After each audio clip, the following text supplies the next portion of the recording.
মা হাফসা বলেন, ওগো আল্লাহর হাবিব, আমার ভাই আব্দুল্লাহ আমার আব্বার সন্তান, সে তাহাজ্জুদ নামাজে দাঁড়ায় দাঁড়ায় কোরআন পড়ে একটি আয়াত বারবার তেলাওয়াত করে। আল্লাহর হাবিব আয়াতটা তো বারবার পড়তে আছে। সেই আয়াতটা হলো কাল্লা ইন্নাহুম আর রাব্বিহিম ইয়াউমা ইযিল লামাহজুবুন। কিয়ামতের ময়দানে কিছু মানুষ তাদের রবকে চোখ দিয়া দেখবে না। ও হাফসা, এর চেয়ে দুঃখের বিষয় কি হতে পারে? কিয়ামতের ময়দানে চোখ দিয়া সে তার রবকে দেখবে না, এর চেয়ে কষ্টের বিষয় আর কি হতে পারে?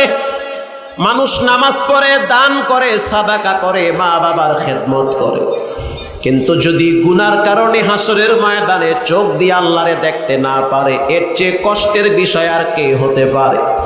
আল্লাহ পাক বলেন, কাল্লা ইন্নাহুম আর রাব্বিহিম ইয়াউমা ইযিল লামাহজুবুন।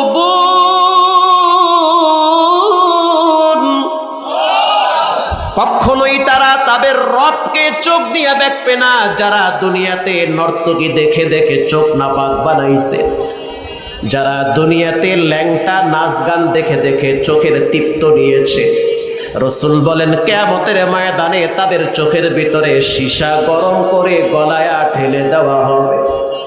আল্লাহর হাবিব চোখের পানি ছেড়ে এই আয়াত শুনে বারবার কেঁদেছিল। আল্লাহর হাবিবের চেয়ে আল্লাহকে সবচেয়ে বেশি কেউ ভয় পাইতো না। আল্লাহর নবীর চেয়ে বেশি ভয় পৃথিবীতে কেউ পাইতো না। সেই নবীও দোয়া করতো, আল্লাহ আমার অন্তরে আপনার ভয় এমন ভাবে দেন, গুনাহ এবং আমার মাঝখানে যেন পর্দা পড়ে যায়। যেই নবীর কোনো গুনাহ নাই সেই নবী আল্লাহর কাছে দোয়া করে, ওগো আল্লাহ আমার মাঝখানে আর গুনার মাঝখানে যেন পর্দা লাইগা যায়, আমি যেন গুনার দিকে ধাবিত হতে না পারি। আল্লাহু আকবার। আল্লাহুম্মা জাআলনি ফি আইনি সাগীরা ওয়া ফি আ'য়ুনিন নাসি কাবীরা। আয় আল্লাহ, আপনি আমার চোখে আমাকে ছোট বানায়া দেন, উম্মতের নজরে আমার মান মর্যাদা বড় বানায়া দেন। এজন্য রব্বুল আলামিন বলেন, যখন মানুষের সামনে আমার কথা বলা হবে, যখন মানুষের সামনে আমি আল্লাহর কথা বলা হবে, তখন মানুষের কলিজার ভিতরে আমার ভয় চলে আসবে। আল্লাহর ভয় এমন একটা মেডিসিনের জাম, যা মানুষকে সমস্ত গুনাহ থেকে ফিরায় রাখে। এই সমাজে অনেক ডাকাত দেখছি, অনেক সন্ত্রাস দেখছি, যারা এক সময় ডাকাতি করে জেলখানায় গেছে, বের হওয়ার পরে এখন মানুষ হত্যা করে, আছে না নাই? রিমান্ডে নেয়, শাস্তি দেয়, এরপরেও ভালো হয় না। আবার এমনও ডাকাত চোরদের ঘটনা শুনছি, জেলখানায় থাইকা আলেমদের কাছ থেকে বয়ান শুইনা জেল থেকে দরবেশ হয়ে বের হয়েছে। আল্লামা সাখাওয়াত হোসেন রাজি সাহেব হাফিজাহুল্লাহ, খোরশেদ আলম কাসিমি সাহেব, তাদের মুখে একাধিকবার শুনছি। জেলখানায় এমন টপ লেভেলের সন্ত্রাস খুনি যারা, তাদের মুখ থেকে কোরআনের অমীয় বাণী শুনে আল্লাহর ওলি হয়ে জেল থেকে বের হয়েছে। এজন্য মানুষকে ভালো করার জন্য একটা মেডিসিন দরকার। চিল্লায় বলেন, সেটা হলো কার ভয়? আল্লাহর ভয়। হারকে দারত খাউফে কদর দিল মাদাম জান্নাতুল মাওয়া দেহাদুরা মাকাম। এজন্য সন্তানগুলাকে দিনদার বানান, পরেজগার বানান, আল্লাহর ভয় সন্তানের কলিজার ভিতরে দেন। সন্তান আর আপনি রাস্তা দিয়ে হাঁটেন, হোঁচট খেয়ে পড়ে গেলে তখন আপনি বলেন, বাবা আমি আছি না, এটা বলবেন না, বলবেন বাবা তোমার সাথে আরো একজন আছেন, তিনি হলেন কে? আল্লাহর ভয় সন্তানের কলিজায় ঢুকায় দেন। যখন সন্তান নামাজ পড়তে চাবে না, তখন আপনি বলেন, সন্তান তোমাকে তোমার রব দেখে। যখন সন্তান খারাপ রাস্তায় পা বাড়াবে, তখন আপনি বাবা তাকে টিপস দেন, তোমাকে কেউ না দেখলো একজন দেখেন, তিনি হলেন কে? মুসলমান আল্লাহর গোলাম, পাথর আল্লাহর ভয় কাঁদে,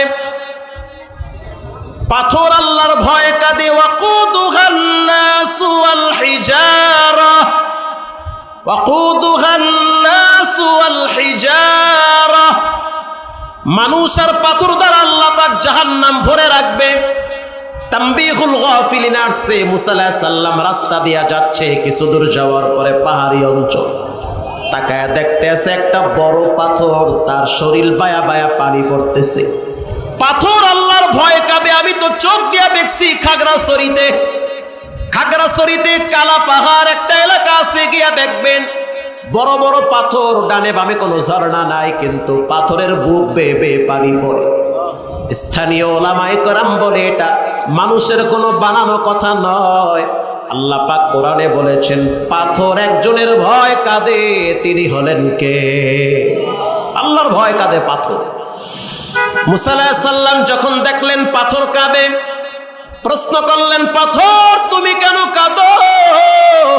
পাথর জবাব দেয়, আল্লাহ তাআলা মানুষ আর পাথর দ্বারা জাহান্নাম ভরে রাখবে, এজন্য কাঁদি, যা আমার অবস্থাটা যেন জাহান্নামে না হয়, আল্লাহ যেন আমারে মাফ করে দেয়, জাহান্নামের লাকড়ি যেন না বানায়।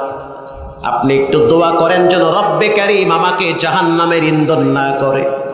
মুসা আলাইহিস সালাম দোয়া করলেন, আল্লাহ পাথরকে মাফ করে দেন, সে আপনার ভয় অস্থির হয়ে গেছে, কাঁদতেছে। বাচ্চা যদি কাঁদে তো মা নরম হয়ে যায়, বাচ্চাকে বুকে টেনে নেয়। তো কোনো মানুষ যদি কেঁদে দেয় তখন মানুষের দিলে মায়া লাগে। পাথর কাঁদে, মাফ কইরা দেন। মুসা আলাইহিস সালাম পাথরকে সুসংবাদ দিল, আল্লাহ কইছে তোমারে মাফ কইরা দিছে, জাহান্নামের লাকড়ি বাড়াবে না। কিছুদিন পরে মুসা আলাইহিস সালাম আবার ওই রাস্তা দিয়া যায়, তাকায় দেখতেছে পাথরের আবার বুক চিরে পানি বের হয়। তখন আবার প্রশ্ন করলো, পাথর কেন কাঁদো? পাথর জবাব দিচ্ছে, আজকে এই জন্য কাঁদি যে রব্বে কারীম আমার মতো একটা ক্ষুদ্র পাথরকে ক্ষমা করে দিয়েছে, এই খুশিতে এই আনন্দে আমি আল্লাহর কাছে কাঁদি। সুবহানাল্লাহ। এজন্য মুসলমান আল্লাহর গোলাম মাঝে মাঝে ঘরের দরওয়াজা লাগায় দিবেন, শক্ত দিল নরম হয় না। গুনাহ করে করে কলবটারে শক্ত বানায় ফেলাইছি, দুনিয়ার সমস্ত অসভ্যতা বেহায়াপনা আমাদের দিলগুলারে শক্ত বানায় ফেলাইছে। দরওয়াজা জানলা লাগায় দিয়া মুরাকাবার হালতে থাকবেন, পশ্চিম দিকে ফিরে চোখ বন্ধ করে দিবেন। এরপরে আপনি ভাববেন যে আপনি মারা গেছেন, আপনার লাশ ঘর থেকে নামাইতেছে, আপনাকে মানুষ গোসল করানোর জন্য ব্যস্ত হয়ে গেছে। কেউ বলবে তাড়াতাড়ি দোকানে কাপড়ের কাপড় আনতে যাও, কেউ বলবে তাড়াতাড়ি মাটি খনন কর, কেউ বলবে তাড়াতাড়ি আতর গোলাপ লাগায়া লাশ নষ্ট হয়ে যাবে দাফন করে দাও। বেশি বেশি এই চিন্তা করবেন, মুরাকাবা করবেন, দিল দেখবেন নরম হয়ে যাবে, নিজের অজান্তে চোখের পানি বের হয়ে যাবে। দুনিয়ায় থাকার জায়গা না রে ও যুবক, দুনিয়ার থেকে মানুষ হঠাৎ হঠাৎ বিদায় হয়ে যায়। এই তো কয়েক মাস আগে ঢাকার থেকে লঞ্চ বরিশাল যাওয়ার আগে লঞ্চে আগুন লাগছে, গোটা পৃথিবী দেখছে। এমনও যাত্রী ছিল যার বাড়ি আমার বাড়ির পাশে, যার আগামীকালকে বিবাহ, হাতে মেহেদি লাগাইছে, বাইতুল মুকাররম থেকে নাকফুল কিনেছে। বাংলাদেশের সমস্ত পত্রিকায় হেডলাইনে এই চিত্রটা ভেসে উঠছে। আগামীকাল যার বিবাহ, হাতে মেহেদি লাগাইছে, লঞ্চে কেবিন ভাড়া নিয়ে ঘুমাইছে, কল্পনাও করতে পারে নাই যে আজকের রাত্রটা জীবনের শেষ রাত। এটা তার মাথার ভিতরেই ছিল না। এদিকে মা বারবার টেলিফোন করে, সন্তান আজকে কেন যেন আমার জিহ্বা শুকাইয়া যায়, কেন যেন আমার কলিজা শুকাইয়া যায়। কারণ মায়ের কলিজার সাথে সন্তানের কানেকশন লাগায় দিছেন কে?